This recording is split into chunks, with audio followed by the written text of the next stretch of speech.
Annie, thank you so much for joining us to talk about all of these important issues that you campaign around. And of course, this week marks International Women's Day as well. But for you, it's not just about one day, is it? You and your teams, the platform you're trying to give, it's about marking International Women's Day every day.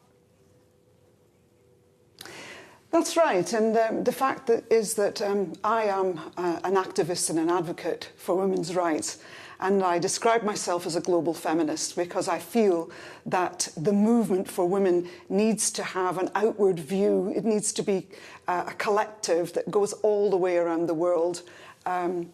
So every single day for me is Women's Day. Annie, do you feel, in all the years that you've been campaigning, that things are slowly moving and changing, or do you feel things in some places are going backwards? Well, there have been terrible cutbacks in the support of women and girls globally. I think that the COVID-19 pandemic unfortunately had a huge impact on budgets, and so these budgets that were already very small were rolled back. And we also see women's rights being rolled back in countries like Iran and Afghanistan. And basically, women's lives are becoming harder, not any easier. So although in some ways in the West, since the time of the suffragettes, we have definitely made huge strides. But when we really look at it, it is very, very slow in what we call the developing world. Yeah, I think of Afghanistan and all those Afghan women over the last course of the last few years. Their lives suddenly changed overnight when they were told they couldn't go to school, they couldn't go to work. As regimes change, the lives of women and girls are often the first to be impacted. Absolutely. And it's shocking, really, that these changes can be implemented so quickly and so radically. And it's a big struggle. In fact, for all of us, all the women that are working to support women and girls everywhere, it is an uphill battle. It's a Sisyphean fight. And that is why International Women's Day gives us a platform once a year to focus our attention on the things that are actually happening on the ground at the grassroots level. What is the role and responsibility of the international community? When we see these demonstrations in places like Iran, for example, we just talked about Afghanistan, women in Ukraine, for example, women, frankly, right across the globe in Asia and Africa are often speaking up about the fact that they feel abandoned or let down by the international community. What role and responsibility does it have, and what can be done? Well, I think we have an enormous part to play in looking around at our sisterhood everywhere. And we have so much power, actually. There are so many things that we actually can do. And as I said before, it is a struggle because the support is not really there still.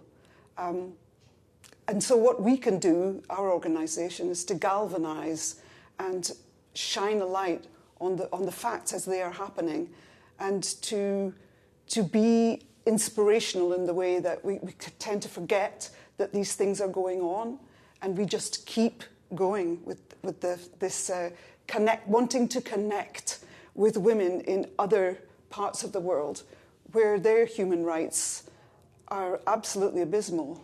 And I think, in a way, that we have so much privilege. This word privilege comes up quite a bit. And if you have privilege, then surely it must be part of your conscience and part of your responsibility to support other women who have absolutely none of those rights, who are not even on the first rung of the ladder. I feel very strongly about that as a woman that has come from a background with very, very little, actually. I come from a working class background, and I'm sort of what they call self-made.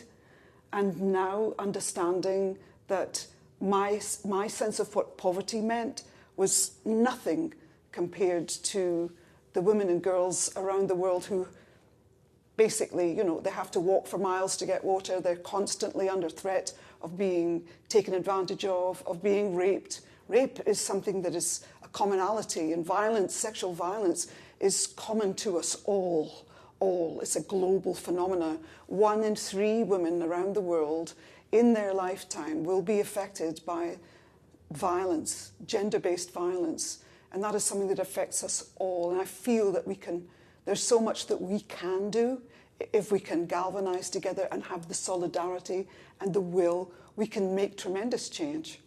It's quite extraordinary, actually, when you talk about that statistic there. 1 in 3 women are impacted by gender-based violence. You know, the fact that women's bodies, the bodies of girls, are used, you know, across the globe when there is upheaval or turmoil, and even when there isn't those sorts of issues, women are exposed, girls are exposed. Yes, women and girls are at the front line, as you can see in the terrible circumstance between Palestine and Israel. You know, on both sides, there has been sexual violence against women and girls.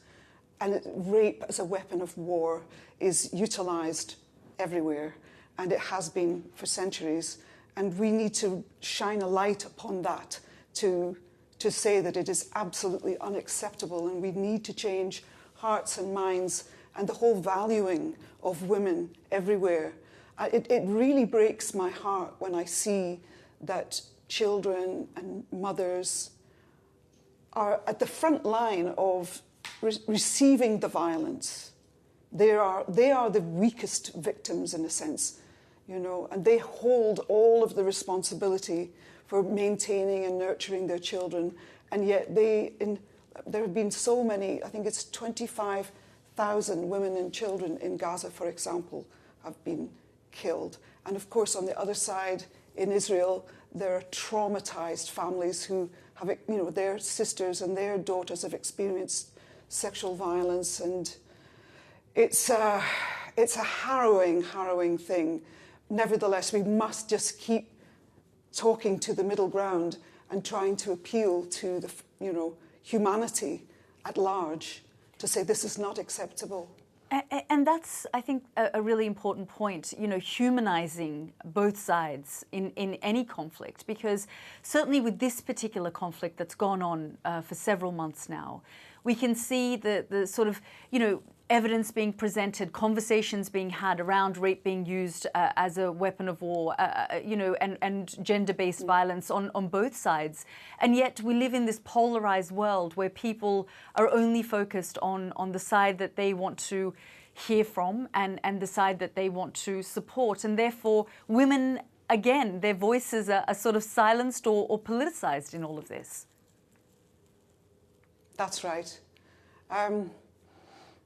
I'm just, you know, when I think about these issues and I think about the destruction of women and little girls, I'm almost drawn to tears, to be quite frank with you. It is an abomination, and it's played out in Sudan, it's played out in Congo, it's played out in Afghanistan, it's played out everywhere, and that's why we must see feminism through a global lens. We need to understand that those of us in Western countries that do have the privilege of, you know, human rights, access to amenities, clean running water, health care, sexual and reproductive health care too. We have so many battles that we've fought and won, so we must begin to see feminism through this global lens. Sometimes, you know, when you pause and you think about it, the darkness sometimes can hit, but you're mobilizing, you're speaking, you're using your platform, you're raising your voice. Yeah. You're also, you've written a letter, you're going to present it to the UK government to do more around gender-based violence globally. Yes, we have, and we're asking that the cutback that happened several years ago could be restored. At least we could have 0.7% of aid from the government to the wider global nations, we can, and with women and girls, that is the very least that we can do. We've already cut it back so far. Let's reinstate it. Let's support women and girls organisations. Let's get on board and let's make a difference. And let us be positive, you know. I mean, I think the thing is that we become so devastated and paralysed by the appalling things that happen in situations of conflict. At the same time, for centuries, if you go to any rural place or even to big cities, violence, sexual-based violence is happening all the time. I mean, rape as a norm in certain countries is just normalised. And these are the kind of issues that we want to address. So the Circle, which is the organisation that I'm representing, we work with grassroots organisations and we support them wherever they have initiatives that can make positive, transformative change. That is what we do, you know. And it's on a grassroots level, and it's very thrilling actually, because we can identify the different needs and different requirements and the ways that remarkable organisations can make transformative change with very small budgets. So that is actually what we do, as well as advocating for women's rights. Is there also a level of acceptance? I mean, you spoke there about the fact that, look, some of these issues are not new. They've been happening for centuries to women. That perhaps we're just exposed to more information and imagery, and therefore we, you know, see these things more, but actually this is what humanity does to one another, and this is what's been always happening. None of these issues are actually new. They are not new, they are ancient. But, you know, with our modernity, where we can actually see things happening on the ground, where we can exchange information on Zoom calls, and that is actually what we do. We are connecting with our organisations, with the people that are leading them, having conversations with them on Zoom, which is a fantastic thing. It's actually putting faces to the numbers. You see these numbers, the 1 in 3, and it's a little bit abstract, but when you actually see 3 women together and you know that one of them has experienced violence, it really makes it more tangible. And this is something that's happening everywhere, that violence particularly, this is an issue that we all experience, you know. I want to ask you about Gaza again, because of course you have been very vocal about the ceasefire, the need for the fighting to end. We are looking at a situation where there is a looming deadline that Israel has put, where there's, you know, talks about, well, you know, they need their hostages released in order for them to be a pause, but there is this concern around an offensive in Rafah as well, where there's a large majority of the Palestinians have now, gathered to flee the fighting in the north and central Gaza. I just want to get more of your thoughts around that and the concerns you have, because you have spoken up quite clearly and very loudly around this. I've taken the middle ground. I don't want to take sides in this. My interest is in seeing an end to violence. That is the imperative. And the violence that we've seen, starting from October 7th, there was violence, a terrible violence, and that has kicked off the most horrendous situation for Palestinian people living in Gaza and on the West Bank. And I think this is going to go down in history as one of the most memorably tragic events that have ever happened. The only thing that will serve everyone is a ceasefire. That will serve everyone well. And I'm really concerned about what might happen in the next coming days. And it's horrendous. It's been feeling like Hunger Games. And the voice to say ceasefire, the voice for peace, the voice for sanity, the voice that wants the best for everyone, it must become louder and louder. I don't know how often we have to appeal to political leaders who have obviously special interests and different things going on behind the scenes, but I think the whole world is holding its breath. waiting for, and I very much hope that everyone will come to their senses and just cease fire before what I think could be an absolute travesty, really. You spoke there about political leaders. When you think about the United States, Israel's staunchest ally, do you think that they can be tougher on Israel in terms of the level of violence that we're seeing in Gaza? Well, I would like to see them being tougher, yeah, absolutely. I think that, I don't know what it would take, but if being tougher means that the ceasefire would come, absolutely, with 100%. Do you also think there's some kind of lack of sort of leadership that we're seeing globally right now, that we see all of these things taking place, and yet there doesn't seem to be a clear, strong enough voice that we have come, 5 months into this conflict. We've seen the devastation in Israel and then the tragedy that we're seeing unfold in Gaza, and there doesn't seem to be at least a stronger voice to say this is enough. Well, I think there's been strong voices everywhere around the world. I think the populace, the ordinary people have come out in the streets to say, stop, enough. The political leaders seem to be deaf, dumb and blind, quite frankly. But I also think that they are influenced by what is happening, in the demonstrations that have been taking place every week.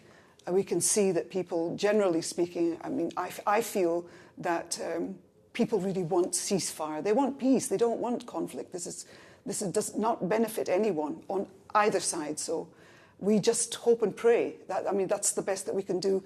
And if you're someone like myself who feels very strongly for peace and humanity, then we just, all I have been able to do is post on Instagram, and I just keep doing that because I keep appealing to our decency and humanity. That's it.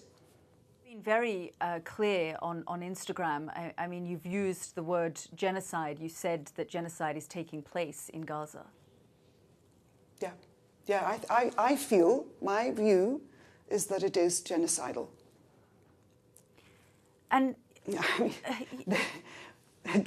it certainly looks like it. I mean, I guess, and Israel has pushed back. And it gives me no, and by the way, it gives me no joy to use that term, in any way, shape or form. But I honestly feel that this needs to be called out, because what we've seen happening in Gaza is, it's something that I don't think I've ever seen in my lifetime. You're very thoughtful on this. You've been talking about this issue for decades, and you've also just said that this is perhaps the of all the things you've seen, this is one of the worst things you've witnessed. Do you think, though, that I just wonder, why is it so difficult for people to have the view that October 7 was horrific and what is happening now is also horrific?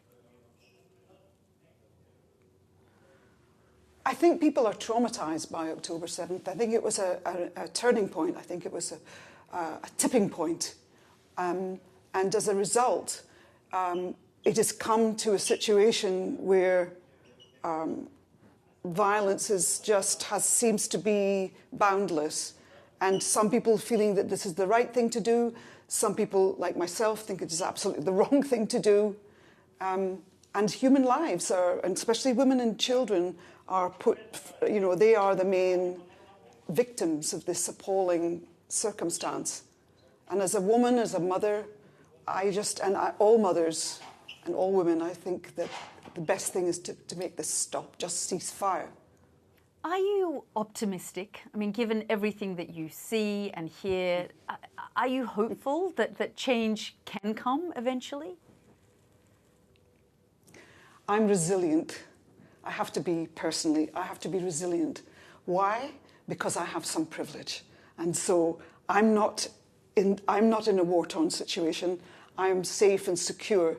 And so to prevent myself from feeling paralyzed by the atrocities that have been going on forever, my response is to be resilient and to be proactive. That's what activism is about.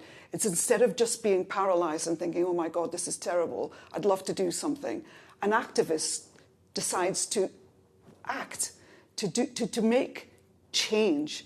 And because you are privileged, because you are safe, it's even incumbent upon you, I feel, to make that difference. And it gives one's life purpose. This is, for me, I recognize at this stage of life that this is absolutely where my passion lies.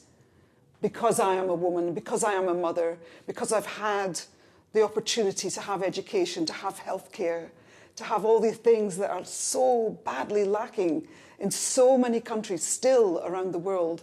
There's still another glass ceiling. There are many glass ceilings to be smashed. And we need to support our sisters everywhere to make sure that their rights are maintained, or not maintained, but their rights are put in place, and that they can have different kinds of lives, better lives. Annie Lennox, thank you so much for your time. Oh, thank you.